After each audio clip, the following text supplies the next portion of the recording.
ว่าเฮ้ยถ้าไปฆ่าปลาตัวเนี้ยนะมันจะทำให้เราเนี่ยจะได้รับกรรมนะตรงนั้นบางคนบอกว่าเฮ้ยนี่แหละของอร่อยแกไม่งั้นแกอดเลยนะแปะซะเราจะเชื่อใครดีวะถ้าไปตีปุ๊บเราก็เห็นปลามันวิ่งแดดถูกไหมแต่ถ้าเราเอาไปปล่อยปุ๊บปลามันก็ดีใจ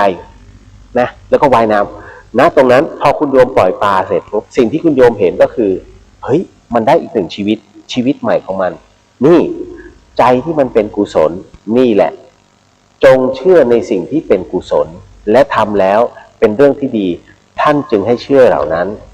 นี่คือหลักกลามสูตรอันนี้คุณโยมเข้าใจอยู่แล้วเนาะสำหรับน้องๆหรือว่าคุณโยมบางท่านที่เป็นเด็กรุ่นใหม่ก็ยังงงๆอยู่อะไรวะกลามสูตรเนาะอันนี้หลวงพี่ก็เลยสอนไว้ในตัวเอาละเพราะฉะนั้นเดี๋ยววันนี้เราจะทำพิธีอโหสิกรรมกันก็ชุดใหญ่นานนะจะไปเข้าห้องน้ำกันไหม คุณโยมจะไปเข้าห้องน้ำไหมตรงนี้มีนะห้องน้ำมีด้านนี้ตรงเนี้ยเลยไปตรงนี้พอดีมีคุณโยมท่านมาร่วมตรงนี้ด้วย2 ท่านก็จะมาร่วมประกาศอโหสิกรรมด้วยนะตรงนี้หลวงพี่ให้เวลา3 นาทีนะแล้วหลวงพี่ก็จะพูดไปด้วยเพราะว่าด้านหลังหลวงพี่เป็นองค์พระประธานที่บอกว่า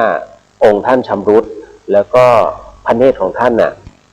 หายไปข้างหนึ่งทางด้านขวาแล้วจริงๆพระทางวัดเนี่ยไม่ได้มีรูปใดสังเกตเลยจนกระทั่ง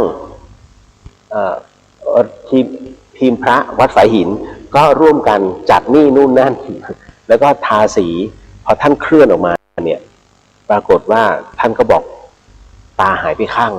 เราก็ตกใจเฮ้ยพระประธานเลยนะพระพุทธชินราชนะเพราะฉะนั้น